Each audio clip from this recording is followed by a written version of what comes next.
you'll be able to. I don't know what that was. Yeah, I don't know. It's like you're doing My head bobbled. You motorboating son of a bitch.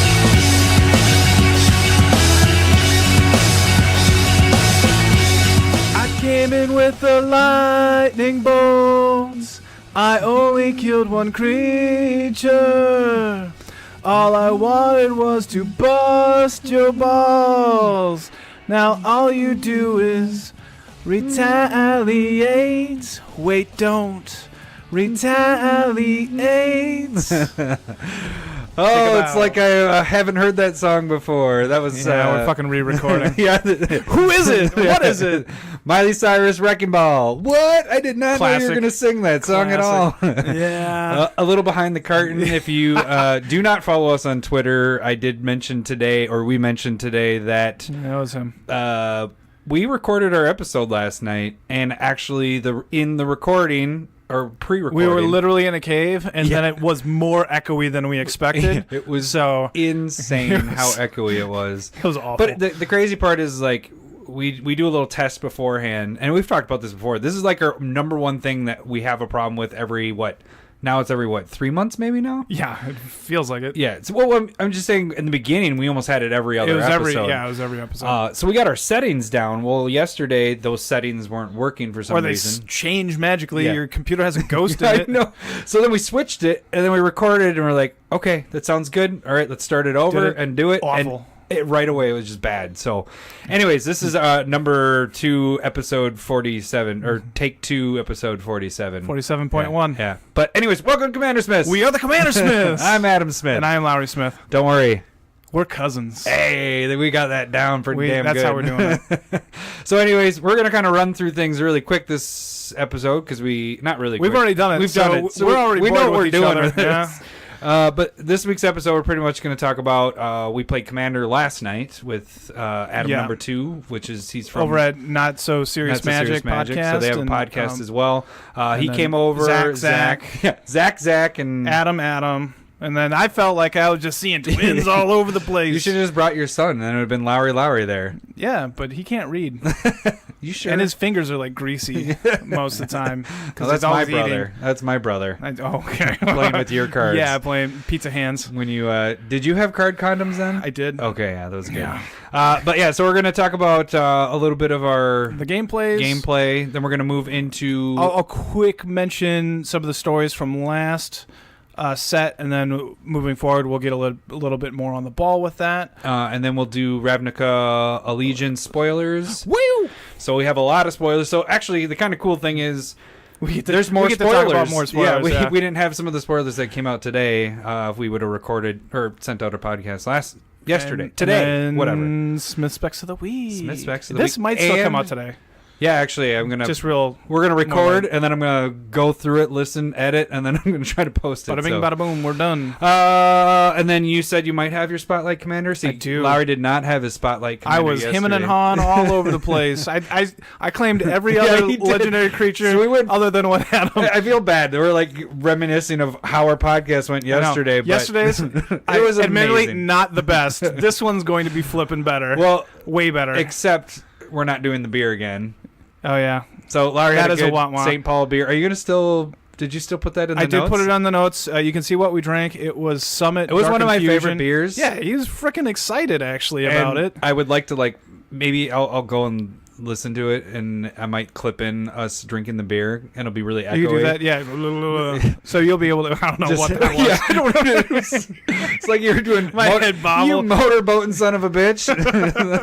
You did the whole face shake, too. Like, you had boobies there. No, my cheeks were kind of... But it was really good. It was a coffee beer. It was a coffee milk stout from Summit. Dark Infusion. It's good. Really good one. I have a pretty fun one next week as well. Ooh. Yeah, I'm excited.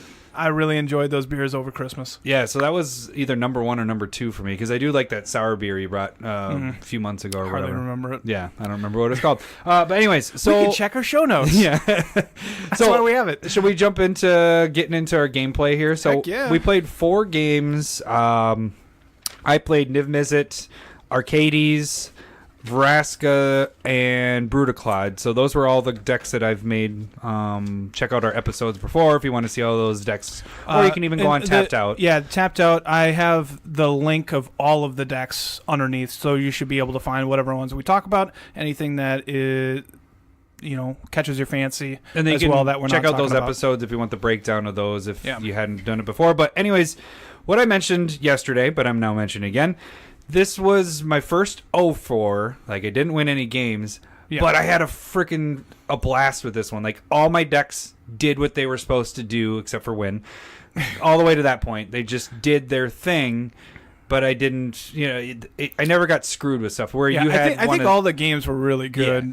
But, I played Lycia, and then Lycia again, because the first Lycia game, I got mana screwed and color screwed, and, it was not a fun game for me. And then I went Lycia again. Then I played Vile Smasher paired up with Ravos. And this time he didn't hit me for fucking 34 points of damage. True. But I did end up randomly killing you at the end of the game. Yeah, you did. When you were trying to do damage to somebody else. Yeah. And then I played Xantia at the end. But So yeah, what were the decks? I forgot again. So I had... Let's do game one. The first game was Lycia. I was Lycia. You were Niv. Adam B was Estrid. And then Zach was Windgrace. Okay, so this is where I was mana screwed. Niv Mizzet was working like crazy. I had 4 Gutter Snipes out. I have Niv Mizzet out. I had the Mechanized Production, right? Is that or Mechanized Summonings. Yeah. So I was getting XX dudes out, and I was getting Bird. Oh, I also had your favorite. Your Meat Force was going strong. I had a good Meat Force, but I had your favorite. Actually, I had him in 2 different decks. Locust God was in Locust 2 decks. God? And, no, it felt good. Yeah. Felt good to see it. Thank you for bringing it up for me. I was a turn away from waiting for my turn to go to win the game because I was going to add Curiosity to either Niv Mizzet or my 4 Gutter Snipes or something, and then I just start drawing a ton of cards. And then I'd at least kill 1 or 2 people and Laboratory Maniac. No, I already actually had killed Zach. Remember, he was at 1 life and then he cast an instant. Yeah. And then he was going to wipe the board. Yeah, he had a sorcery. He was going to wipe the board of everything. And you're like, well, I draw a card and you die before that. So it's like that leaves a stack because you're dead.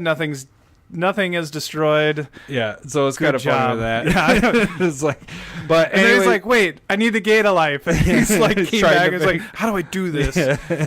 There just wasn't any real way. I was like, "I can't give you life." Yeah. Like, I was like, I felt bad because I was like, I don't want my board to go away. Yeah, I have to win. If I had like a Swords of Plowshare, I kill one of his guys, but on that stack, you draw a card. Yeah, exactly. So kill him. It wouldn't have helped him at all. So how it ended is Adam number 2. He had a creature that basically had protection from creatures, and then he played, what was the green spell that gave him the random? I don't remember it was the Green Storm from the Commander 2018. Yeah, so then we really ragged on that card. Like, we're like, that's awful. It worked out really well. Yeah, so he was able to get that creature to like 13 double strike. I was at flying 25. Protection from creatures, lifelink, trample. Before he did that, matter, it was a 5/5 double strike. I was like, well, I'm at 25 life. I'm fine. I can take 1 hit from him. But then when he did that, it ended up getting him. Well, because he was looking around, he's like, how can I kill you both? Like, I was still in the game because I wasn't doing anything, and I played Master Warcraft. I was like, you're going to attack Adam. Yeah. And then he killed you. That's right. That's right. I was like, I'm going to somehow make it to second turn. Yeah, I was like, damn it. No, Lowry. I was like trying to make a deal with you. I was like, I won't do... I don't remember what I was freaking trying at anything. But so you actually are the one that killed me. I got second place. Yeah, I killed you. I ended up having like a Doom Whisper out. And so it gets to me after you basically die. I Doom Whisper down to 2. And then I was able to play the red-white Hualti Planeswalker, and I gained like 8 life, and then I Doom Whispered down to nothing because I didn't have any. Like, I was just like, you committed suicide. I cannot beat a 13/13 double strike lifelink protection from creatures. I was like, I gotta find something, and there was nothing. Yeah. So I forgot about that. You killed me through him. You're welcome.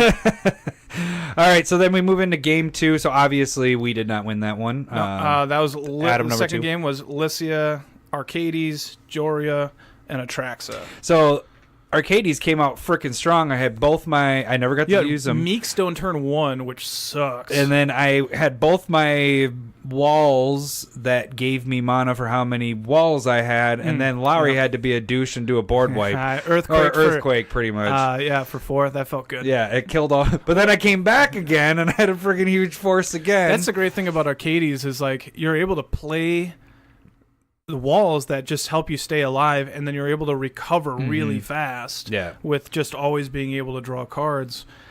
Arcades is really strong, and I've had problems with it in a lot of decks. Yeah, that's or going against it in a lot of decks. And then what was it? What were we going against? What was Zach? Zach was the one that won. He was Atraxa. Oh, that's right. Yeah. Oh, so I had it on lockdown, and this is what won the game: Cyclonic Rift. Meekstone, and you had Ensnaring Bridge. Well, Meekstone got killed, but I had Ensnaring Bridge. Okay, the crappy thing was you went turn 1 Meekstone, and I was going turn 4 Lyra Dawnbringer with Lycia deck, because I could have been able to go Lycia turn 5 along with the Sarah Ascendant, but what I ended up having to do was just Earthquake, destroy everybody else's non-flyers, and not attack. Yeah, because you couldn't do anything with that. Because Meekstone would have just tapped me down forever, and then Lycia would have been awful with Meekstone, so I just had to keep on playing, like, pieces. Yeah, and then, so, what? He got out of Atraxa. Atraxa, like, turn 1 turned into, like, a 12-12. No, the terrible thing was, before that, he was just sitting on nothing, that's right. But he had a doubling season. Then he played a Johnny, we should have probably checked, Steadfast, I want to say. I think so. Where he got the emblem right away, where any damage to his planeswalkers or him is reduced to 1. So I could have killed him early, but I was because he couldn't block. I had all my stuff that made it unblockable, and I had a 13, which really is a 13. Yeah. I could have swung at least 40, 50 points of damage at him, but it was only going to be reduced to 1, so it sucked. But then he had an Atraxa that was like a 20. Ended up being a 24 or whatever, one-shot kill. Yeah, had it on lockdown until he Cyclonic Rift. He Cyclonic Rift. That's the killed one you right off the bat, because Ensnaring Bridge is pretty brutal to a 2020 Atraxa. And then I ended up being the last. Like, Joria was doing a good job. And Joria, that's right. Joria, Adam B was really nice to me, because I actually had a Treasure Nabber out.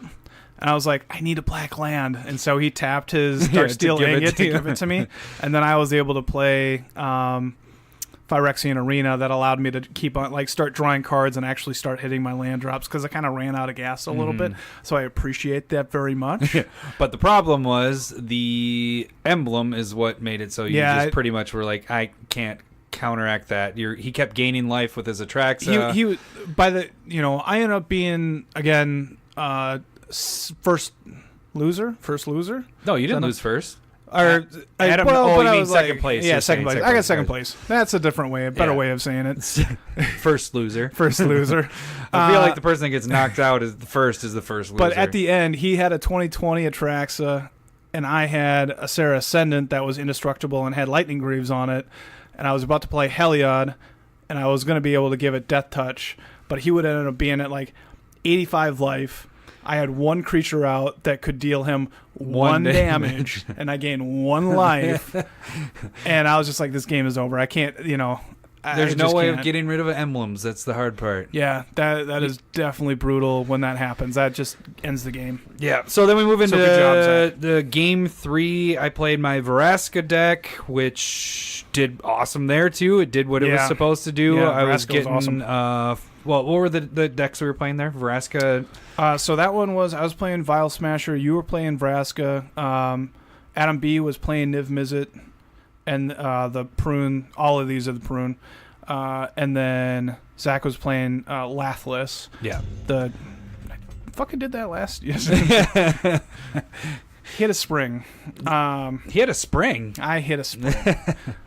So, but it was a very interesting game, to say the least. Yeah, so Vraska was coming out. I had From Beyond was right from the beginning. Creating 1/1 Scions. Yep, and then, I had the... Path of Ancestry that allowed you to So every one of those, explore. I was going through that, and I dropped Avenger of Zendikar, which was awesome, and then I pulled Primal Vigor as one of the explore things, but I didn't realize until after I cast it. Larry's like, This affects all of us. So Zach was playing a dragon deck. Lathless is whenever you play a dragon, a non-token dragon creature, you get to put a token 5/5 dragon into play. So he was getting 2 of them with my Primal Vigor out. And he had something out that Scourge of Valkis, that whenever he has a dragon enter the battlefield, he gets to deal damage to any target for the amount of dragons that he has. Yeah. And they're nuts. Yeah, it was pretty stupid. So, needless to say, that kind of... Man, I was coming out strong there. Yeah. I had so many tokens going on, and I had my... Primal Vigor, like, you were doubling up on your Scion tokens, and then able to double up on the Explorer triggers. So they were coming into play basically 3/3s half the time, or more than half the time. But it was really looking scary. And then he just overran all 3 of us pretty much. Yeah, or is that... Yeah, he just went 6... Or did you kill me? No. That was the last Well, he ended up dealing 30 damage over to Niv Mizzet really quick because he had to leave. His Bears lost. Yeah, his Bears. In dramatic fashion if you didn't catch the playoff game for the Double Chicago doink. Bears. Double doink is what it's being. Again, sorry. So he went home, probably cried. And then after that, me and Adam started kind of trying to, like, we got to work together. Yeah, and it was just too many dragons coming out. But my randomness ended up killing you. Yeah, that's right. There was and then I died right at that point. But so that was working pretty good. That was a fun game. And then we move into our last game, and this was your win here, Mr. What were you playing there? Oh, I was playing Xancha. That's right. Which I'm super surprised. Yeah, I didn't think I was awesome. going to win this. Xancha freaking did what exactly Xancha, what it's supposed to do. Finally, 6 games later. What Zach found out was, don't be my friend. Yeah, because it was funny. The first thing he said was, you want to be my friend? He's like, yeah, I'll be your friend. I give him a Xancha turn 3, and he starts attacking. You're playing Xancha? And it got him down to 1 with Xancha damage, pretty much. And then you actually did kill other Zach with Xancha. Well, the awesome thing that happened. Okay, so we get Zach of 4 games. Is that how we're going to call them this time? Zach of 4 games? Zach of 4 games, and then there's Zach of 1 in this game. Zach of 1. Zach of 1. It's like Game of Thrones, where it's the names of or whatever. No, it's not Game of Thrones. It's Lord of the Rings, where you're... Never mind. Brienne of Tarth. Yeah. So Zach of 4 games. I give it to him. He's of playing 4. Amanatsu straight out of the box. No changes. So it's not nearly as fine-tuned or anything. Mm-hmm. But... So he's down to 1, and I have mana where I could draw cards, and he cast Terminus off the top, and he was like, you can kill me, and I was like, no, I'll let this happen. Terminus kills gets rid of everybody's creatures on the board. I'm able to recast Xancha really quick the next turn, give it over to Zach of 1 game, and then me and Zach of 4 games just gang up on him and kill him. What did he get out? He had Blood Moon turn 3. Well, no, but what did he get out where he was going to kill all of us in one turn? He got the Udvara Hellkite. But then all of them would have double strike. He had tokens. Sure, yeah. Out, he was going to be doing some ball busting. He just needed his turn to start, and we were all dead. And so you guys made it. So I killed him because he played Blood Moon turn 3. That was pretty. It was pretty ridiculous because I only got 1 blue mana source. You only got 1 I only black. had 1 black. Everything else was red. Thank God I was in red. Zach only had 1 white mana source, so it freaking screwed us all. Yeah, that was pretty brutal. Yeah, but the other cool thing about that game was I played my Fairy Artisans for the first time, and they actually went off. And then I put on Splinter Twin, made a copy of that, turned all my tokens into Fairy Artisans. And then the cool thing was Zach of 1 game. Zach of 1 game. He played Yosei the Morning Star. The Morning Star. So when that came in, all mine made 5. No, 1, 2, 3, it is 4, I believe. Yeah, 4 Morning Stars. So I had to sacrifice 3 of them because of legend rule. And everybody just stayed tapped. He actually made a copy as well and had to sacrifice his copy. And so everybody tapped out everything, and everybody missed their untap step. It was just like... It's draw, play a land, go. Yeah. Well, mine was draw, make a 2/1 mirror, and turn it into another whatever. I think that would have been interesting. By the next turn, What do you mean interesting? If you would have turned that into Yosei. Oh. And then tapped down and had somebody else miss their... Oh, no. But you were that was the first one, so... Yeah, no, it wouldn't... Because I'd have to think about that. I can't make tokens... Fairy Artisans is only opponents' stuff when they come in, and it can't be a token. Okay. Is that what you're saying, that part? Oh, no. You would have had to turn all your fairies into Yosei, which would have been, like, real bad. Yeah. Yeah, never mind. I guess it would have kept you guys tapped down for a while. Yeah, but you would have lost everything, all your tokens, other than one Yosei. But, so, coming around again, I was waiting for somebody to cast something, and it was going to be awesome, but then I got killed by you somehow. How did I get killed by you? Oh, that's right. Oh, at the end of the game? Oh, no, what ended up happening is Lowry freaking had a tenth of his freaking deck in his hand. I don't know, Zach and I had because I burned out everybody, both Zachs basically with Xantia. Yeah. And then... Well, Zach at one... Zach of 4 games was at 1 life. Yeah. And I was at 25. Well, Lowry was able to do 25 freaking damage straight to my face. I played Rakdos' Return, which is... red, black, X, and X, you deal that much damage to a player, and they discard that many cards. And what did you have? What land did you have that made all yours black? And then you also had Cryptghast, and you had Urborg. Yeah. It was every land that I tapped was either for 2 or 3 mana, because I had Cryptghast, and I had Urborg, Tomb of Yawgmoth, which turned all of my cards into swamps. And then I also had Cage Sun, that whenever I produce a red mana, it produced this second red mana, but since they were swamps, they also tapped for an extra swamp. And so I ended up being able to deal you 25 damage to the face and copying it 3 or 4 different times with Fury Storm. So we were dead. You were real dead. That felt pretty good. Yeah. Well, so needless to say, like I said, I had the most fun with that. Even though losing all the games, all my decks were ramping and had a chance to win. And that's what I consider a good Commander game. If you're not in the game at all, it kind of sucks. Like, I mean, Agreed, like you were saying, your first game that sucked because you didn't feel like you were in it. But then all the other 3 were awesome. Discard whatever. Like, in that first game, what I was doing was, like, I was stuck on 4 mana, and then I was just like, turn 4, what did I did a Toxic Deluge, killed everybody's creatures. Mm-hmm. But I had to pay, 5-6 life. So in that deck, it's not good when you're just draining yourself just so you're not discarding cards. And then I did it again. I did damn it, I wasted a card. It was it's Black X. It's Liliana killing all those angels with full art. Oh yeah, I can't remember the call. Killing Wave. It was Killing Wave. Yeah.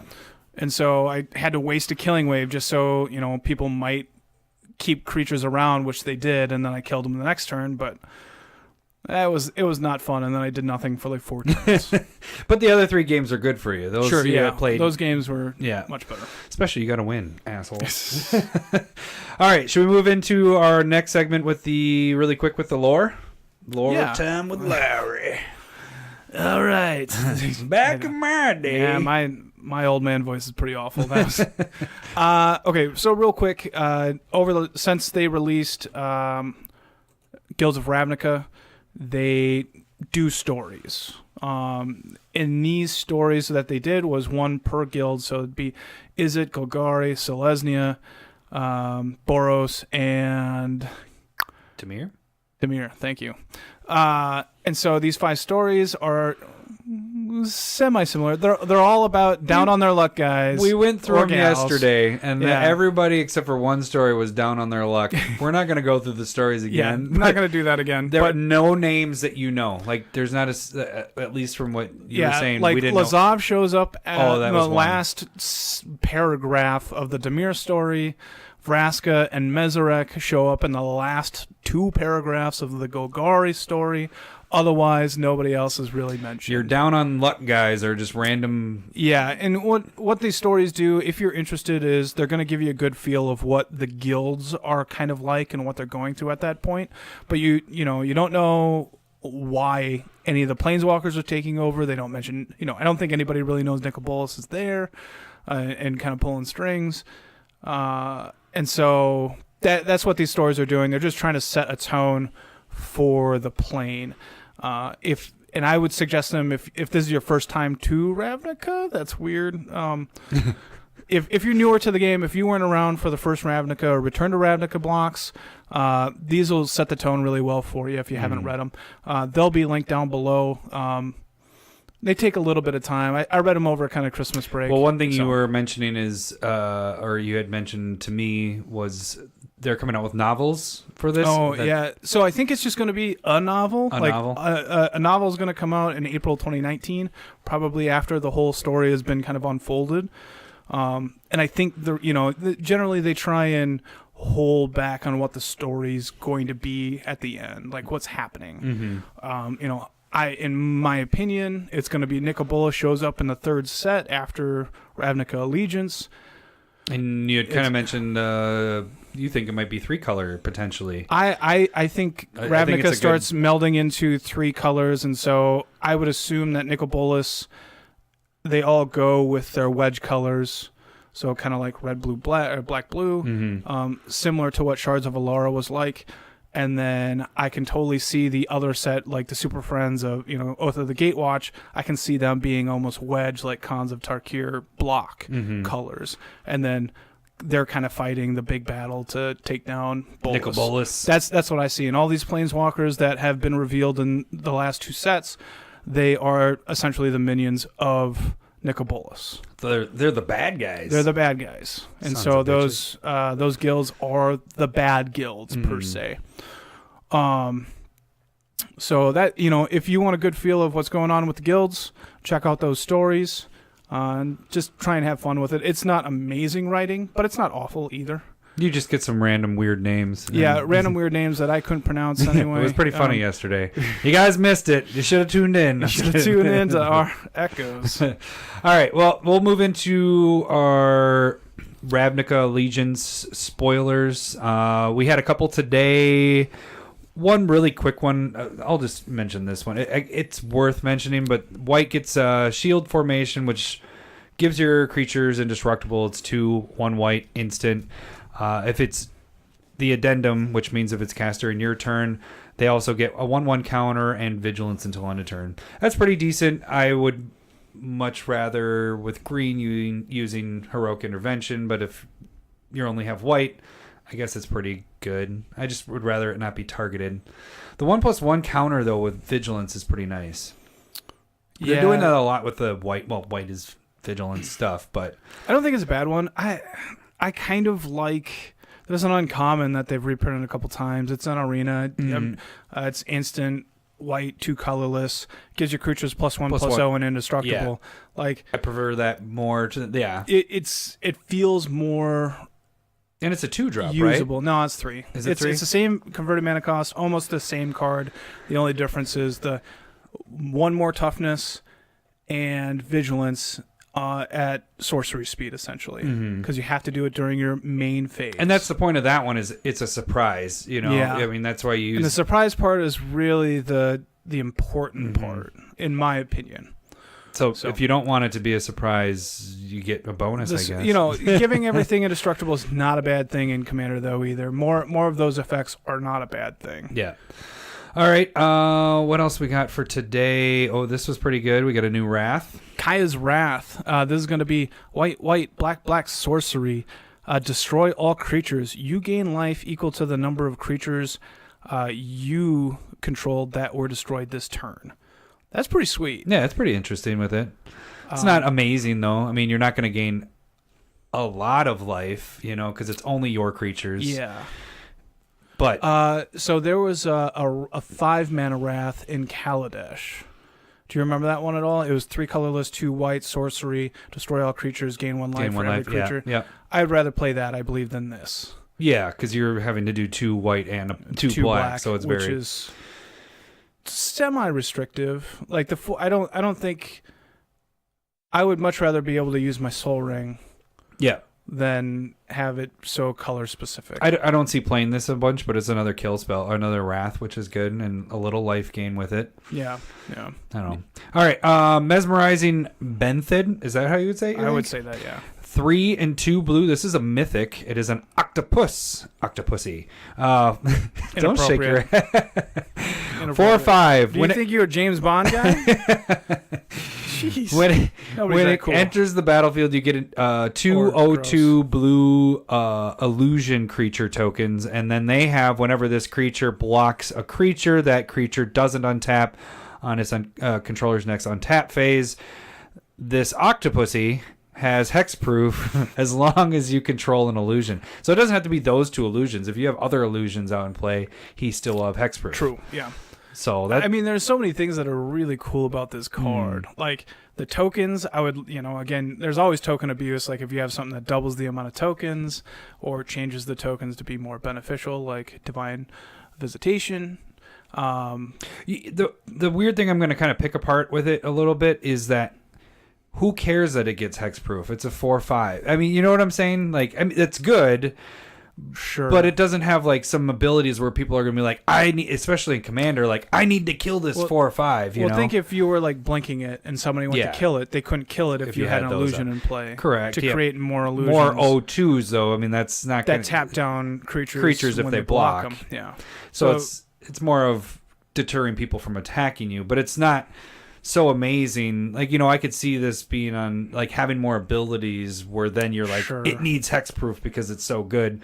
We got to kill those O2 illusions to get to it, where you just see that if they're not blinking it, they're just like, well, you have a 4/5, whatever. Well, how about something like this? Like if you had like a Super Friends deck, this creates 3 blockers, taps down 2 other creatures when they attack for another turn. So your planeswalkers and everything. And if you're able to maybe make them indestructible somehow, it taps down creatures a ton. I think this is a really solid like utility card. But I can see it being played. I just thought that last part. If I get this, I would definitely want to try and play with it. Yeah, I think it'd be really cool. Especially since it's an Octopussy. All right, you get the Planeswalker from today. Okay, so you got the new Domri, Chaos Bringer, 2 colorless, red and a green. It is starts with 5 loyalty. You just totally fucked it up. I tried to zoom in so you could read it better, but that doesn't even do much there. It's very blurry on this. See how he sabotages me? Oh, Larry, you want to look at this card? How about I just move it so you can't see it? Don't you know it by memory? He's still doing it. It just came out. So it's +1. It starts with 5 loyalty. Its +1 is add a red or a green, and if you use that mana to cast a creature spell, that creature gains Riot. So either a +1/1/1 counter or haste. It's -3. I actually can't read that. Okay. -3 is look at the top 4 cards of your library. You may put up to 2 creature cards from among them into your hand, and then put the others. Is it graveyard? On the bottom, yeah. Bottom of your library, in a random order. And then the -8, you get an emblem with, at the beginning of each end step, creature, or create a 4/4 red-green boar creature token with trample. So that's pretty sweet. And we'll go over the other planeswalkers too. They each have their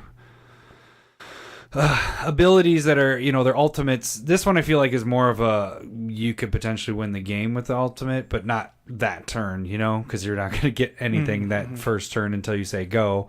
I think all its other abilities are pretty sweet. I actually really like this one. I think it's really cool for like a green-red aggro deck. Definitely, it'll keep the gas going. Putting 2 creatures into your hand is quite good. And then, giving you mana to also potentially give your creature, if you're making a creature, haste or a 1/1 counter. Now, here's how would you use this? Like you play it turn 1, like. Turn 1? Or not turn 1. The first That's turn amazing. That you play it. Come on. So the first turn you play it. Yeah. In my mind, I want to -3 it to put 2 creatures into my hand. Yeah, if you have the blockers for it. Well, even then, you can just, getting 2 creatures into your hand is good. Paying for 4 for 2 creatures is pretty good. To dig and put 2 creatures in your hand is not a bad card. And then being able to, cast one of them a little bit easier the next turn. So it's a good setup, yeah. Yeah, and then you can -3 it, have it die, and put 2 more creatures into your hand. That's really solid on its own, but if you can keep it going, that feels really powerful. I agree. I like that. No, that's what I'm saying. I like this. It has the. I think there's a reason why it's $25 right now. It is pre-sale price, but it's but it has the things. Don't buy it at pre-sale price. Yeah, don't wait. It has the things that I like with a Planeswalker, where one gives you mana, one gives you drawing ability, and then you have a good ultimate, a decent ultimate, especially for Commander. Not necessarily, when we talk about all this stuff, it's all based on Commander wise. So, all right. So next one is Variety Circle, and that is 2 and 1 blue. It's an enchantment. Whenever a creature an opponent controls becomes tapped, if it isn't being declared as an attacker, you may draw a card. You can tap 4 and 1 blue, tap target creature without flying. So that's pretty cool if you have people using their mana abilities, Land of War elves, using their creatures to do other things. This is actually a pretty decent card. And if you listen to like a bunch of my decks, I always try and squeeze opposition in there. Being able to tap down other people's creatures where they can't attack you, and then you're drawing a card off of it. Like, I love this card. Yeah, and I could see this being used, for a 3-drop for an enchantment, and you don't have to do anything after that. If people have stuff out, you can be drawing cards. But if you get late game, you have 5, and you can tap down a creature to make yourself draw. Do you know what just hit me? So there is a legend. It's a cephalid from back in the day. I don't want to say it's Torment, but it's 6 mana. It's 4 colorless, 2 blue. Don't remember power and toughness, but you can pay 3 blue to tap all non-flying creatures. Ooh, that'd be a good draw there. That's drawing a ton of cards. That'd be great in that deck. Oh, I wish it didn't say when an opponent controls, because you could really abuse the crap out of that if it was yours too. Your own? Yeah. That'd be kind of crazy too, but yeah. And sleep works with this card. Oh, yeah, that'd be a good combo there. Tap all that opponent's creatures, draw that many cards. That sounds crazy. Yeah. Next enchantment, Larry. Oh, okay. We skipped this one last night. Did we skip it? Oh, no. We're going to do that one. Okay, so we're only doing like rares and mythics. Yeah. BT dubs. So Theater of Horrors, colorless, black and a red enchantment. At the beginning of your upkeep, exile the top card of your library. During your turn, if an opponent lost life this turn, you may play cards exiled with Theater of Horrors. You may pay 3 and a red. Theater of Horrors deals 1 damage to target opponent or planeswalker. The last part's just whatever. It's bonus. It's more of the... Well, it allows you... Well, yeah, it's... Oh, I guess, yeah, if the opponent lost life, during that turn. So you're able to cast it, but... It's still 4 mana is a lot, and then being having able to cast your creature, to cast something else later or right after that. I think that's a good emergency valve on it. Mm-hmm. I was almost kind of the same thing as the last enchantment we read. That's their emergency valve to get you to draw. True. Yeah. You're tapping 5. This is tapping 4. Yeah, because if you're tapping 5 to basically tap down a creature, draw a card, you're probably not going to be play that card. Playing. You have a potential not to be playing that. But this has it. You don't have to do that part. It has the same kind of thing with the other one, where if you can get through and make an opponent lose life, which you're playing red and black, they're probably losing life if you're not attacking. You can do that for pretty cheap. Yeah. And I was almost thinking this. I don't think it's as good as Phyrexian Arena, where you're just drawing a card and losing a life, but you're not losing the life, and people can't make you discard it because it's exiled. Yeah. I think this is really interesting card. And again, I really look forward to playing with it. Yeah, if you get it, you're going to play it. Especially if, it depends on what your commander is going to be. What's your commander spotlight? Not red-black, is it? No, it's not red-black. Oh, okay. All right. Then we get into one of our potential commanders. This is definitely it. It is this? Yes. It is this. Oh. Well, then why don't you read it then? I will read it. Thank you. Nikya of the Old Ways. It is 3 colorless, a red and a green. It is a 5/5 legendary creature, Centaur Druid. You can't cast non-creature spells. When you tap a land for mana, add 1 mana of that type that land produced. So, we discussed this card yesterday, but let's discuss it again. Are you going to play any things that are non-creatures? I will take on the challenge of only creatures. Oh. Only creatures and lands. Oh. So no Soul Ring, no Lightning Greaves, nothing. Wow. Only creatures. I'm excited now. It'll be that was the thing. A little twist to it. I kind of want to just make it all creatures.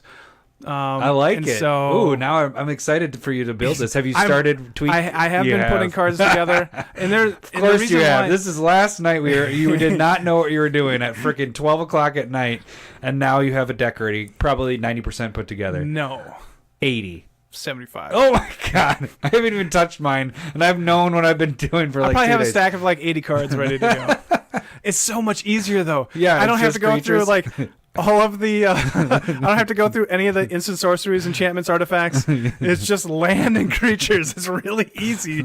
But this card, I think it's going to be really cool to be able to.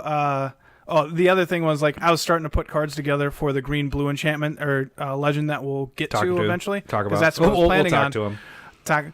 Hello. Yeah, that's what I said. I said the one where we're going to talk to in a little bit here. But then I kept on seeing cards. I was like, this would be pretty cool in Nikya. This would be really cool there. Like Garuk's Horde. Oh, yeah. Reveal a top card. You can play a creature card or play it if it's a creature card. Well, if everything's either a creature card or a land, you're pretty set. You kind of go and you double your land. Imagine you have that and Oracle of Modiah. Yeah, then that's you're just the thought. playing the top of your library. Playing land. I was planning on playing Azusa so I can play multiple lands. This should be fun. So are you doing a lot of the enter the battlefield, like elves go get land too to help you get kind of stuff like that? There will be some of those, yeah. At this point, I haven't cut stuff down, but obviously you need to have the creatures fill the holes of where spells normally are. Mm-hmm. And so that's my big worry. Like I'm just sitting there going like, how am I going to protect my creatures? How am I going to like ramp? You know what? I'm really worried about it. This is your signature deck from when we were kids. Like kind of. If you could go back to your kid self and be like, hey, I'm building a deck that's all creatures, and they're most like, I'm guessing, going to be big creatures because you have double mana. They are. Yeah, it was like you would have wet yourself, creamed your pants. That's a better word. You wouldn't have peed your pants. You would have creamed your pants at that age, and have been like, "Oh my god, I am awesome." I went through puberty late, so probably not that either. I'm excited. I'm. Once I kind of like took on the challenge, because that's what it is. You got to sit down and be like, how do I work around not being able to cast? Or like, you can't cast non-creature spells with your commander out, and that's just like, I can't play heroic intervention. Mm-hmm. You could probably equipment are probably pretty important in that deck because they don't go away after. Like, you can't play auras when Nikki is in play. But it was just like. Are you going to do equipment, or are you strictly... No, you're just saying strictly creatures. Only creatures, only land. So what's your removal going to be? I have no idea at this point. Okay, we'll find out. Well, that's awesome. So stay tuned for that. All right, so now we move into some stuff that was already been spoiled over the last, week? Yeah. So we have Spawn of Mayhem. This is a mythic, 2 and 2 black. It is a demon, 4/4, has Spectacle, which means if a player lost life this turn, you can pay that mana cost instead. Or it's an opponent lost life, not a player. And its Spectacle cost is 1 and 2 black. And it's a flying 4/4 trample. At the beginning of your upkeep, Spawn of Mayhem deals 1 damage to each player. Then, if you have 10 or less life, put a 1/1 counter on Spawn of Mayhem. So, a 4/4 flyer trample for 4 is pretty decent. If you get it for 3, even better. Much better. Yeah. So, this is a pretty decent card. I think it's really cool. I think it enables Spectacle really well. Mm-hmm. So, like, if you do a Spawn of Mayhem on turn 4, turn 5, you can do another spawn. Or, well, I guess if you're not in Commander, but yeah. Like yesterday when we were talking about it, like this, I believe it's Rakdos, Lord of Riots from Return to Ravnica. You can't play Rakdos unless you've dealt damage. Like this enables it really perfect well. with it, yeah. So I think it's a really good. I think it's a pretty solid card. Decent demon. All right, we are skipping the dragon if you want to go look at it. The Mythic Dragon has really bad art. Duck. Yeah, that was our comments from yesterday. I called it a penguin. You called it a duck. We were funny yesterday. You guys missed it, suckers. All right, you get the next Planeswalker. All right, so there's Dovin, Grand Arbiter. It is a colorless white and a blue, 3 loyalty when it comes into play. You can +1 it, and until end of turn, whenever a creature you control deals damage to a player, you get to put that many loyalty counters on Dovin. You can -1 it to create a 1/1 colorless Thopter artifact with flying, and you gain 1 life.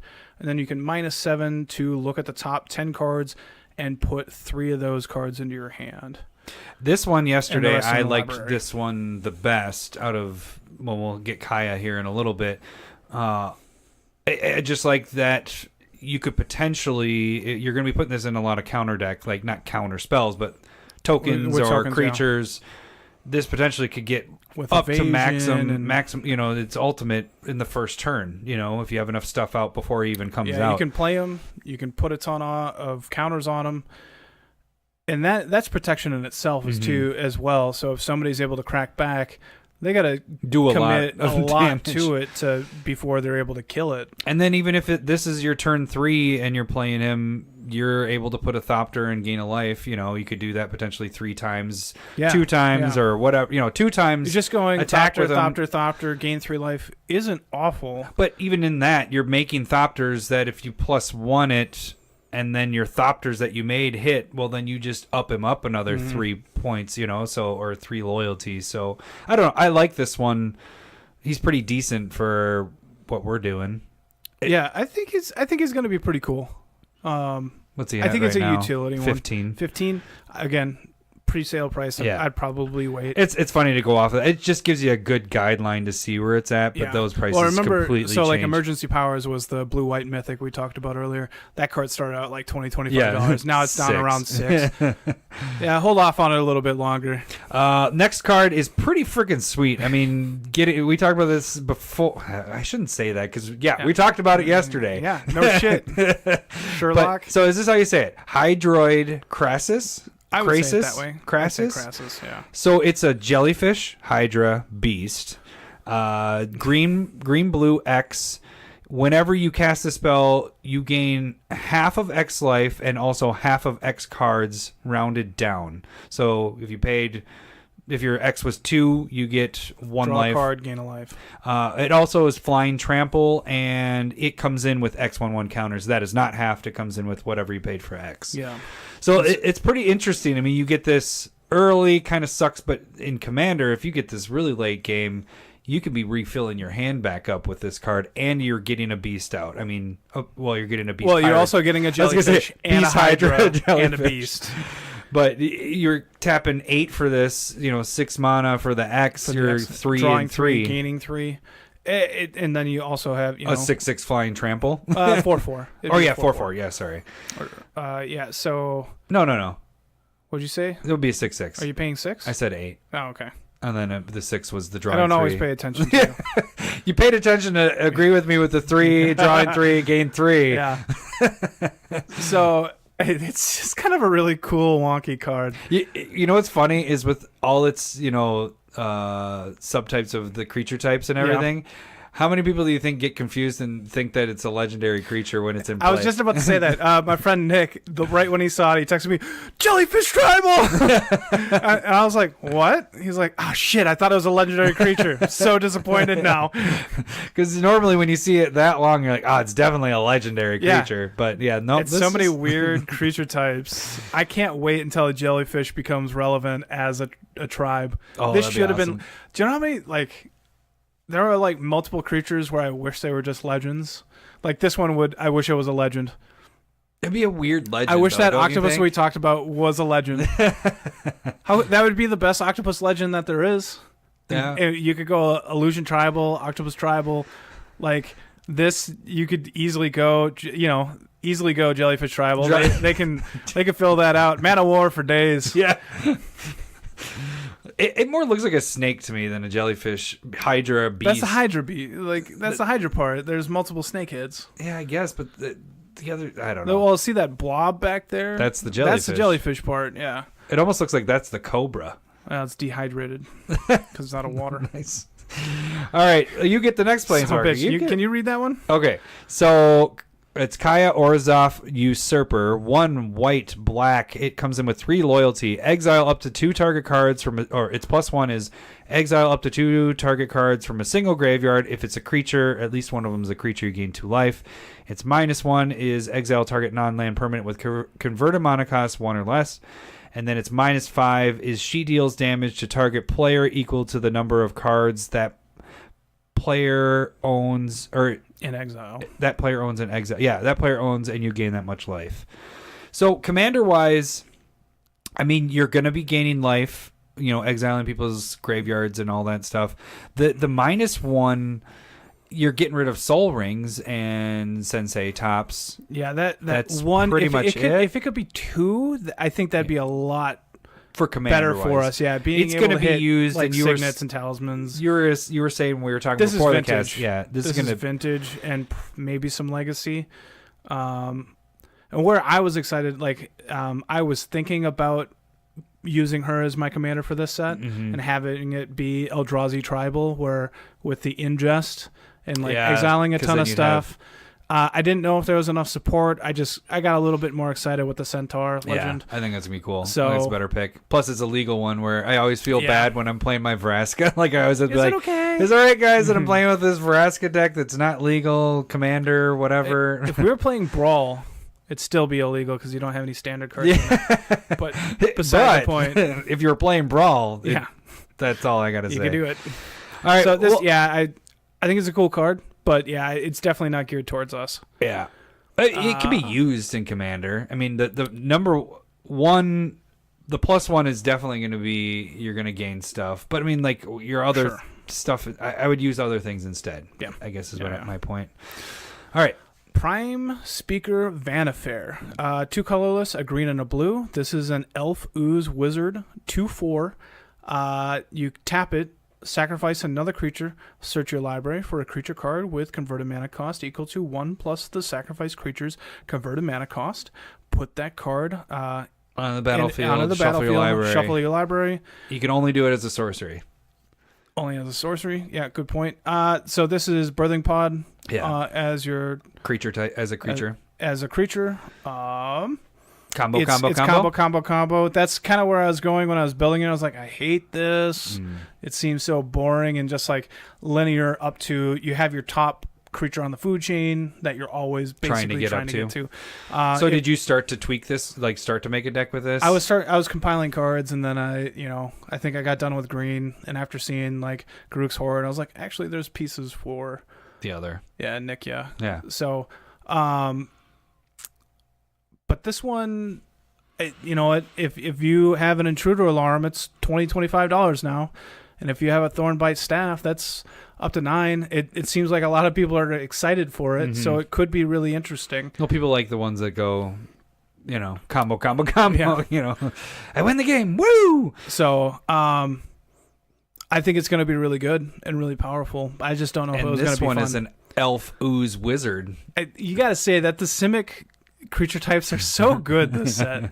They were good last in Return to Ravnica block as well, but I think they're really stepping it up this time, just kind of making it really kind of weird. And then we go into another potential Commander Spotlight, but it's not going to be one of ours. Nope. It's not mine, but Rakdos, the Showstopper, 4 black and red, 6/6. You should do it a little bit more like Rakdos, the Showstopper. Perfect. Kinda. What? Perfect, kinda. What a douche. You got really confident there, and I just want to take you down a peg. Oh, perfect. Kind of. Backhanded compliment. 6/6 flying trampled demon. This is your demon imp devil potential tribal commander. But when it enters the battlefield, flip a coin for each creature that isn't a demon, devil, or imp. And then each one that flips up with tails, you destroy it. So that's pretty sweet. It's a one-trick pony kind of thing. It's a board wipe. It's a board wipe that people see coming, so people know not to overcommit, or they're just going to be like, well, I need to kill Rakdos player. I'm just deciding this now. I'm going to make this my Commander Spotlight and go Imp Tribal. I'm just kidding. You can do that, but there's a lot of terrible imps. No. When I was looking through it, I was like, there's one card I might play, but probably never, which was Maddening Imp from Tempest. Imp and Devil Tribal. How about that? Devils were pretty awful as well. There's Chainbreaker Devil and then Demon. Hellrider Devil. Yeah. Something like that, yeah. So, still not my commander. I'm not peeing on that one. Do I get this one? Yep, you got the freaking... I read this one yesterday, but this one is our new Rhystic Study, but for white. Smothering Tithe, 3 colorless and a white enchantment. Whenever an opponent draws a card, that player may pay 2 colorless. If that player does not, you get to create a treasure token, which sacrifices itself for any color or mana you want. So, funny thing is we get another card where you get to go, are you going to pay 1? Are you going to pay 2? Are you going to pay 2? Yeah. Are you going to pay 2? Because that's what Rhystic Study is. Basically, what I want to do is put Rhystic Study and Smothering Tithe into the same deck. You going to pay 1 and 2? You going to pay 1? You going to pay 2? Well, you're drawing a card. Do 2? I want to make it sure that I'm asking everybody as many times. Like, I even thought of more cards to work with. Instead of just asking, just have like a sign that you put up and just point it at them. You're going to so that pay 1? Pay 2? Pay 2? But this is really good. One in the left hand, one in the right hand. This is really, really freaking good for white. I like this card a lot. I definitely is going to put this in a lot of white decks, if not all white decks, because it's giving you what white kind of lacks is getting your mana ramp and everything like that, but it's giving you a token that you can sacrifice at any point. You could abuse that by using artifact stuff. Like, I don't know. Having artifacts in play or something that doubles tokens. I know I brought up prosperity before, and you just have everybody draws X cards, whatever you pay, and then you just draw like crap ton, or get and a bunch of then you get a ton of treasure tokens. Yeah. People are gonna be like, well, I'm gonna pay the 2, but they're not gonna be able to pay enough, pretty much. Well, you do that with any freaking wheel stuff. You do Wheel of Fortune, you do any of that stuff just to make people draw. I was thinking, like, do you know Forced Fruition at all? I don't. Well, yes, I do. 6 mana enchantment. Yeah. Whenever an opponent casts a spell, they draw 7 cards. Yeah. Just the blue one. Do you want to pay 14? It's blue, right? Yeah. It's blue. Yeah. You want to play 14? Yeah. And then you just got to sneak in there with Revel and Riches to win the game, because then you're getting treasure tokens and you win. Yeah. There you go. See this 4-color monstrosity deck that's running a bunch of enchantments that don't do anything? Wait. Oh, crap. Red is in there. It's like, Atraxa in there with it. But because red, black, white. Yeah, we're definitely red, black, white. Yeah, you have to have the red, so that wouldn't work out. But anyways, this is this a sweet card is super cool. Super sweet. Do not trade this away. Keep it. Yeah, for sure. This one we're going to go really quick with. It's Precognitive Perception. It's 3, 2 blue, instant, draw 3 cards. But if it's your turn, you may cast a spell, and you can scry 3 first, and then draw 3 cards. Yeah. So I think this is really solid. Yeah, it's pretty good. And then that kind of goes into another one that we have a scry 3 with. You want to do that one? Oh, sure. Sphinx of Foresight or Foreskin. 2 and 2 blue. I almost said that. 2 and 2 blue, 4/4 flying. If this is in your opening hand, you may reveal it. If you do, scry 3 at the beginning of your first upkeep. And then its ability, when it's in play, you can scry 1 at the beginning of your upkeep each turn. So this is, I can see this being used not only in Commander, but I think it's going to be used in other formats too, because just having this in your opening hand and your Modern or whatever, setting up your combos, if you have like your game, you get to scry 3. Yeah, that's freaking ridiculous. Like scrying 1 is good. Scrying 2 is awesome. Scrying 3 is pretty damn amazing. Yeah, and doing it for free. This definitely is going to go really well in like Unesh Commanders, where it's like reducing Sphinx's cost, and then you get to factor fiction every time you cast one. Where's our really Sphinx tribal? You know what? There is a Sphinx. We weren't around then. I know. Otherwise, I would have done it. You remember what Sphinx used to be? It was more of like the randomness. Remember that? What was that? It was like they're like. It was guess what card they have. It was more of like guessing your top card. If you get it right, it goes into your hand. If not, it goes into your graveyard. What they were trying to do was make blue a little bit more red, and then once they realized that was bad, they went back to good Sphinxes. Yeah, and they're like, so we can't have blue be like red. Red's awful. All right, then. Oh, this one's perfect. You get to read that. Pestilence Spirit, 2 colorless and a black. It is a spirit, obviously. 3/2 Menace Death Touch. That'd be funny if it wasn't. Yeah, it's a ghost. Our first ghost. Is there even a ghost creature? They're all spirits. So Menace Death Touch, and then the cool part. Instants and sorcery spells you control have Death Touch. So board wipe just by doing damage, freaking earthquakes wiping everything out. Anything that hits everything will kill your own stuff is the only problem. Yeah, it would. And so there are one-sided, 1 damage to all of your opponent's stuff. even if you want to play like with little itty bitty burn spells, lightning bolt that I mentioned in the beginning song, that becomes a real legitimate card. Like killing big stuff. It still is a pretty decent card, but yeah, this kills. It's really cool and interesting. And it's not just like a lot of times you don't see that. This is actually the first time you see your spells getting death touch, which is pretty sweet. But I like that it's a creature. I guess it would be better if it was an enchantment, but you have a body on it too. It's kind of cool. It has a lot of stuff, death touch and menace as well as a creature, so it can be used. So even if you have to attack with it, if they want to block it and kill it, you're killing 2 of their creatures. So yeah. All right, next one, Amplifier. This is more of, I guess, set for us Commander players because I don't see any other formats really using this very much. I don't see anybody. But it's a 2/2 red elemental 1/1. Basically, what it is at the beginning of your upkeep, you reveal the top cards until you find a creature. Then this gets that power and toughness, but doubled. So if you reveal a 5/5, it turns into a 10/10. No other special stuff. It doesn't get like trample if it has trample or whatever. But it's kind of interesting if you play a big creature deck. I mean, think of even if you flip over a 3/3, it turns into a 6/6. So I mean, it's randomness. I think it's a solid chaos card for those people that are into that kind of thing. The art's kind of cool on it too. I like that it shows a little goblin, and then behind it's this huge freaking fire goblin that it turned into. Like he was doubled its amplified. Power. Whoa! It was almost like an uncard. Yeah. And then they're like, "This is normal enough to make it into a set, but still be weird." Yeah. Moving on. Yeah. The next one's really sweet. Electro Dominance. It is X and 2 red instant. Electro Dominance deals X damage to any target. You may cast a card with converted mana cost X or less from your hand without paying its mana cost. It's just crazy. I mean, it not only you're doing it to any target, the X damage at instant speed.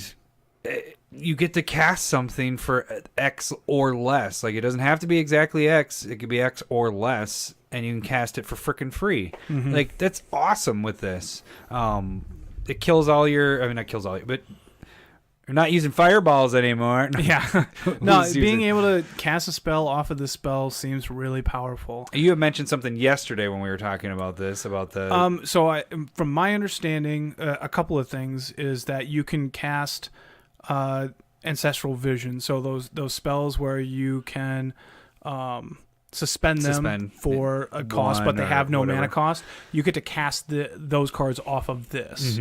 So that could be a really interesting little way of doing it. Also, I don't think the timing restrictions count when you're using Electro Dominance, so you can buzz somebody for 4 and then be able to play a creature from your hand casting that. I would be interested to hear about that. I'm not 100% sure on that. So we're not going to do it we're wrong because I'm not sure. Look it up yourself. You are a human being that has Google. But if it doesn't, let us know in the comments. Just say, hey. If you know for sure, give us a link where we can check it out, and then we'll tweet it out and everything like that. All right, next one is your nerfed Craterhoof Behemoth. It's End-Razor Forerunner. Forerunners. It's multiples. There's 4. There's actually 4 in the picture, right? Oh, nice, there is. But it's not spelled 4 as in 4, but there is. But it's same as... They're funny. Craterhoof Craterhoof Behemoth cost, so 5 and 3 green, and it also has a 7/7, but... It gains vigilance, trample, not gains, it has it. Vigilance, trample, and haste. But your other creatures get 2/2 vigilance and trample as well. So they kind of take away from the X+X. When it enters the battlefield. It takes away the X+X and gives them vigilance instead, which can be nice because one of the downfalls of Craterhoof Behemoth is when you're all out attacking, if you don't kill everybody that turn, you potentially can get hit back. Your crackback is severe, but with the vigilance, you're definitely able to not get decimated, essentially. And even playing this as by itself, 8 mana, I mean, that's a lot. 8 mana for a 7/7 vigilance, trample, haste. That's still doing damage, awful. You know? I would... maybe put this in my deck if I had it. Yeah. Nick ya? Oh, maybe. Yeah, for sure. Yeah, that's going to be easy for you to cast that. Do we want to skip that one and we get into that guy? Go ahead. Guardian Project. It's an enchantment for 3 colorless and a green. And whenever you have a non-token creature enter the battlefield, you get to draw a card well, that's what the commander part of it. I don't want to read the rest. Yeah. So whenever you have a non-token creature coming to play, you get to draw a card. This card is crazy good. Yeah. For Commander, it's awesome. It has other text, but it doesn't matter. Yeah. That's all you need to know. Then we get into Biomancer's Familiar. This is pretty awesome. It is green-blue 2/2 mutant. Activated abilities of creatures you control cost 2 less to activate. This effect can't reduce it less than 1. Also, you can tap it the next time target creature adapts. This turn, it adapts as though it had no 1/1 counters on it. So we had talked about that previously on our other spoilers. Where like it would be nice if you could do adapt it when it's already done, once or twice, and this allows you to do it. So this, like, it has 2. Like, they don't work together necessarily. I mean, they do work together with actually. Adapt, yeah. But you know what I'm saying? Like, these are. That first part could be on one creature by itself. This would be good by itself. Absolutely. And then they add that other part, and it's like, holy shit, this is a really freaking good card. One thing that I do wish about like colorless or this ability is I wish it was colorless. I wish Training Grounds was colorless like Hearthstone. Because there are so many different, like the colors could really benefit from being able to reduce costs. But it forces you always to be in blue and now blue-green in this. And so I would have liked this ability because I don't see how it's blue at all for training grounds. And then this is only blue because of Training Grounds, and it works with Adept and all that stuff. But I would have really liked it to be colorless. So yeah. Deputy of Detention. Detention Sphere. 1 colorless, white and a blue. It's a 1/3 Vidalcan wizard. When Deputy of Detention enters the battlefield, exile target non-land permanent an opponent controls and all other non-land permanents that player controls with the same name as the permanents until Deputy of Detention leaves the battlefield. So more so... it's a little bit different from Detention Sphere. Yeah, because Detention Sphere affects everything, including everyone. Yourself. And so, like, if you hit a soul ring, everybody's soul ring goes away. So, commander-wise, this is more targeting either spot removal or token removal is kind of my mind with it. Yeah, because you're not hitting everybody's. It's only that opponent. It's not each opponent either. Yeah, that'd be nice if it was each opponent. Yeah. But, I'd say this gets rid of your tokens really easy. If somebody's going off with those treasure tokens...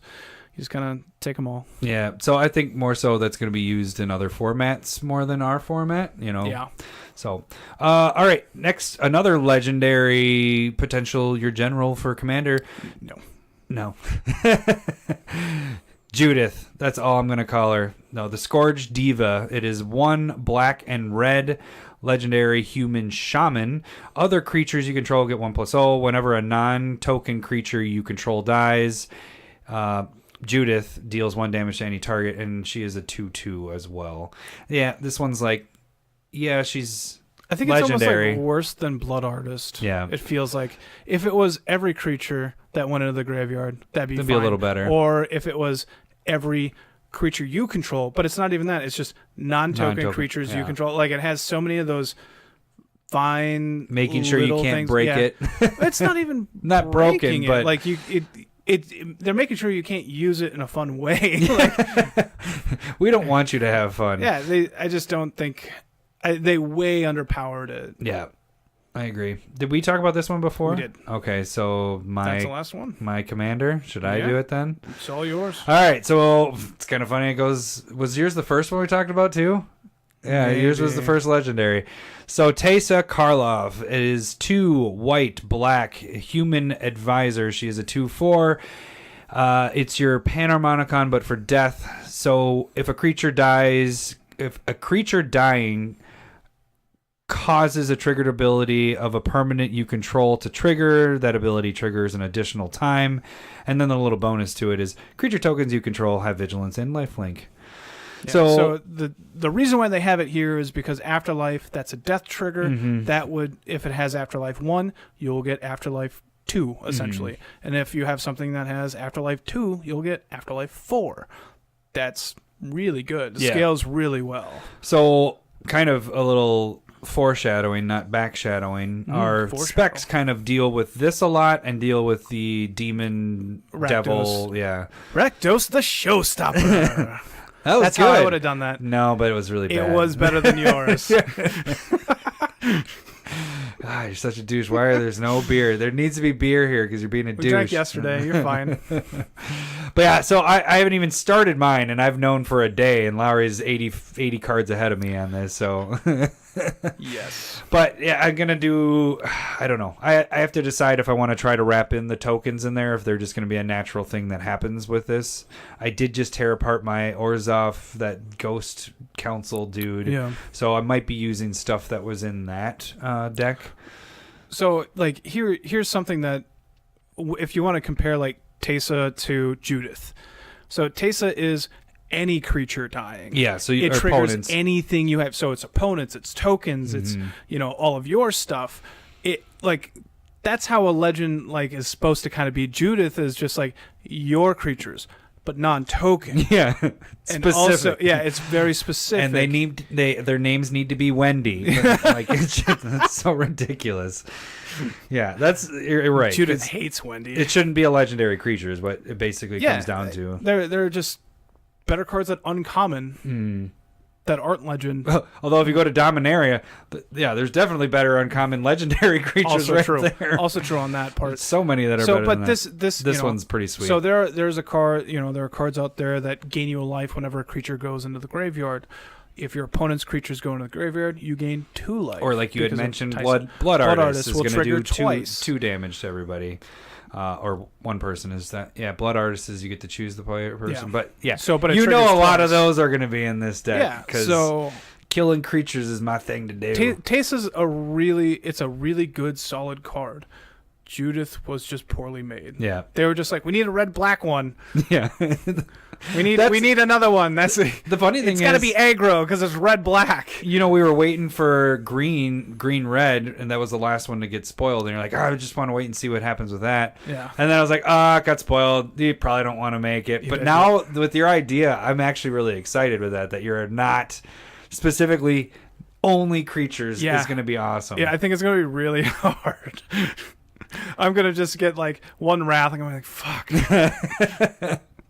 Got nothing. Well, that's the cool thing, is, like, then trying to figure out the other creatures that are, like, I think that's going to be really cool to figure out together. How you're going to get those things that protect, or you cover your grounds. It's like, there's so many things that I'm worried about. Like, I'm worried about, protection, card draw. Like, we're always worried about protection. How do I get my removal? I am not. I'm a married man. You have a kid. I am not. You don't worry about protection anymore. But yeah, so that's end of the spoilers. Yeah, for this that's time. Pretty much everything in a nutshell. There, I don't think do we have all our mythics spoiled already? I haven't done any. I didn't count, but we have a lot of stuff. We've talked about all the mythics we want to talk about at this point. All right, so now we move into Smith Specs of the Week. We need to get a new one instead of my Mickey. We actually did it there, though. Yeah, we did. We did it together. We could do that. But you don't like my Mickey? Your Mickey's great. All that right. sounds really weird. My first one, dealing with Teysa, since I'm doing her. No, I'm not doing her. She is my Commander Spotlight. I think they get it. Yeah. Cindy, I'm not doing Teysa. She doesn't listen to this anyway, so you would. Like, who is Teysa? She sounds hideous. Well, she's a guy from State Farm. Yeah. Jake from State Farm. All right, so my first one is Revel in Riches, and I am focused on the foils of this. You can get these probably around $3, and kind of what I was talking about with Teysa there.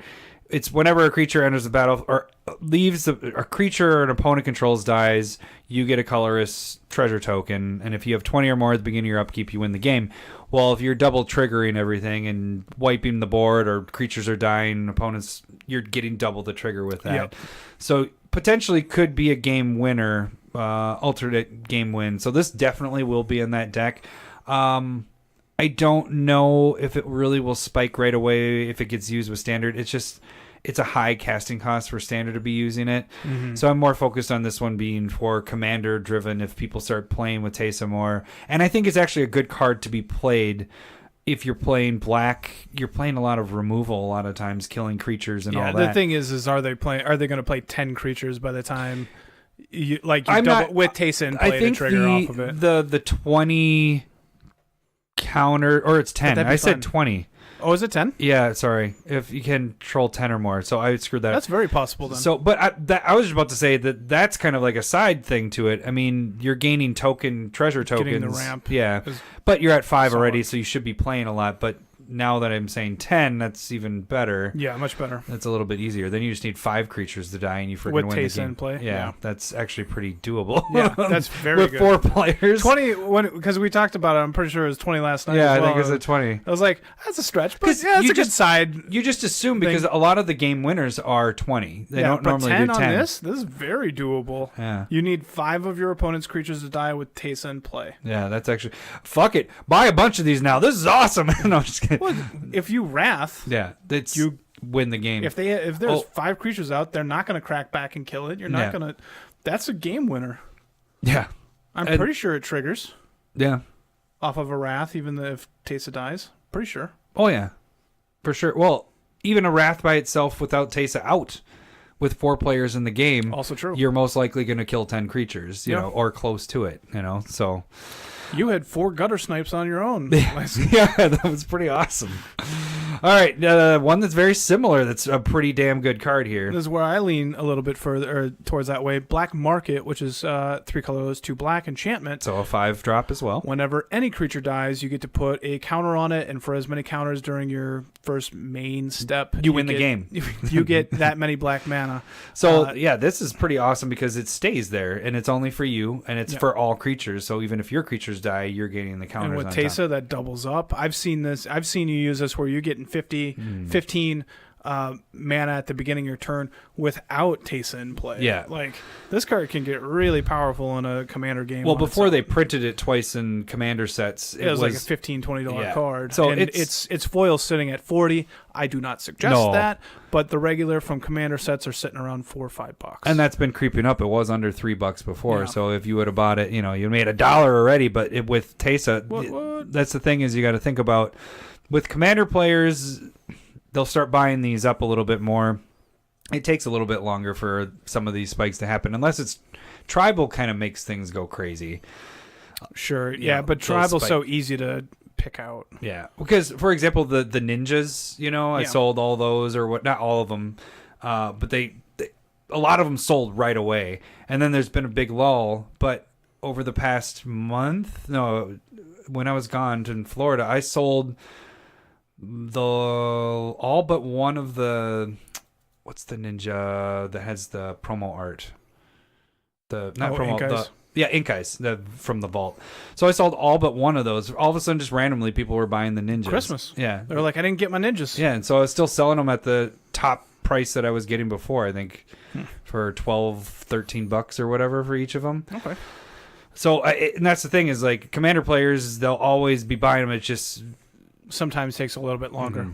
So I definitely can see this one going up. What do you think? This one reaching up to back up to 10, 15? I can easily see this going up to 10 because it is a really, really good card, just on its own. But Teysa makes this start getting crazy. Yeah, without Teysa in any black deck, it's pretty damn good to use because shit dies. Makes Drain Life very playable. Yeah, right. From Ice Age, that art. All right, my next one is Hangerback Walker, and this is from Magic Origins. We're looking at the regulars because the foils are pretty damn expensive. Going along with the same thing with Teysa there. So if when it would die, instead of putting X counters, if there's 3 counters on it, you putting 6. Normally put 3, but with Teysa it's 6. Yeah. Put 6. So it's a good card in general. I had it down as 8,000 EDH rec decks, so it's used a lot in general. And just recently, not recently, but this fall, it used to be around $5. This is played in Modern, it's played in Vintage, it's played in Legacy. This is a very well played card, and eventually, if as long as they don't reprint, if there isn't a reprint, it will dry up. The supply will. All right, your next one, Lowry. This one is Harvester of Souls. It's a 5/5 demon with Death Touch, and whenever another non-token creature dies, you may draw a card. So one of the better demons that works with Rakdos Showstopper. And also this works really well with Teysa because you get to draw 2 cards instead of just 1.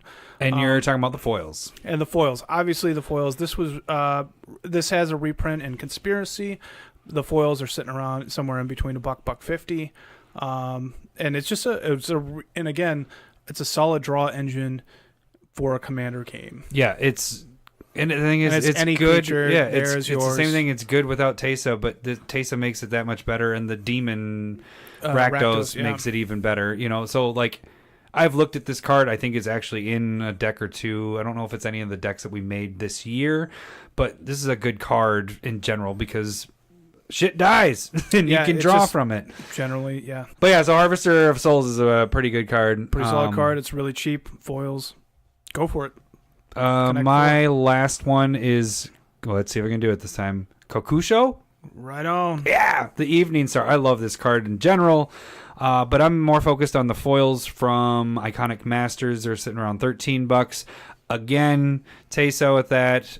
What it is a 5/5 flying dragon spirit. When it dies, each opponent loses 5 life, and you gain the amount of life that is lost. So with Teysa, everybody's going to lose 10 life, and you gain that much life. Mm-hmm. So that could be pretty crazy. In general, the other foil printings besides the, was it Dual Deck? You had, from the Vault? Modern Masters, and then you had Champions of Kamigawa. Those foils were over 20. And they were at one point right over 30 for those. This card was banned in Commander. For a while, yeah, and then brought back. But I actually, personally, I like this art better. I have 4 copies of the regular ones, but the foil ones is what I got to pick up. You said you actually have it? I went out and got one when it was sitting around 10. I was like, I would like one. Yeah. And it's a really good price for what, like, this is a very good reanimation target, especially if you're like planning on sacrificing and bringing it back. Mm-hmm. And so refill your life there pretty damn quick. Yeah. And it's a 5/5 beast on top of that, you know. Not actually a beast, but a dragon. A dragon. And a spirit. Yeah. Not a ghost. Not a ghost. All right, let's move into your last one, Larry. Oh, one last thing with that. That one's an 8600 EDH decks. Mm-hmm. So that's used a lot. Also also Yosei the Morning Star probably isn't a bad pick. That was on my list. Side. That one you can pick up foils at $5 a piece. Yeah. So doubling up on a Teysa trigger, you're tapping down 10 permanents, having 2 people skip their untap steps. That also seems very good. Mm-hmm. All right, and then Larry, your last one. Archfiend of Depravity. This is it's a 5/4 demon flying. So again, goes with Rakdos. And then its ability is at the beginning of each opponent's end step, they have to sacrifice all their creatures except for 2. Mm-hmm. And what that can really help you, again, this is almost, it's kind of like a weird Wrath in a way, similar to Rakdos. This, you don't have to flip coins because it's a demon with Rakdos. And also you'll get a bunch of death triggers off of Teysa. So this kind of works in both of those decks a little bit because... and you're more focused on the promo foils. Yeah, there's a promo foil out sitting around $250. I don't think that'd be a bad buy. The other ones, again, it's not a bad card to play. I love this card. Yeah, no, it's good in general. I might have actually talked about this one in the past as well, but I'm not 100% sure. But it's a really good card. Works in both decks. Yeah, I've used this in multiple EDH decks. So it's just good because it controls the board, so people aren't going crazy. Get rid of you play this. People go, I got to kill this. Yeah, and then if it's the person right next to you, they wait until everybody else sacks their stuff, and then they're like, "Well, I'm going to kill it, so I don't have to sacrifice myself." But it's a way to deal with when people get out of control tokens. You know, you always kind of want to have an answer for that, and that's your Maelstrom Pulse sometimes, or this makes it so they're down to 2 creatures. So, all right, well that should do it for how are we sitting on time. Wow, we still went so freaking long. We are 6 minutes shorter than last And we cut out, 30 minutes of your story stuff. Yeah, that's pretty crazy. Well, you know what it is? We had more spoilers to talk about today.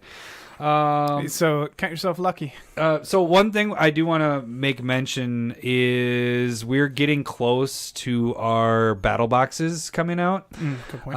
Because once the set comes out, we're going to get a box and do all that fun stuff. We have already gotten one suggestion that I think we are taking. If anybody wants to give more suggestions, we will add them to the Wheel of Misfortunes. So if you have some good shot ideas that are really gross. Not good, but bad. Yeah, bad. Bad shot ideas. Or some drink ideas that would be gross. I mean, they could be good. I'm fine with good shots. Yeah, just good. Amazing. Oh, this is good to watch on camera. This is delicious. Thank you. Was it pixie dust? I love this. So if you have any ideas, feel free to shoot us either an email, tweet, any of that fun stuff. Well, we might as well do those sounders right now. So, we did the We're Cousins thing. I'm so worried that we forgot it again.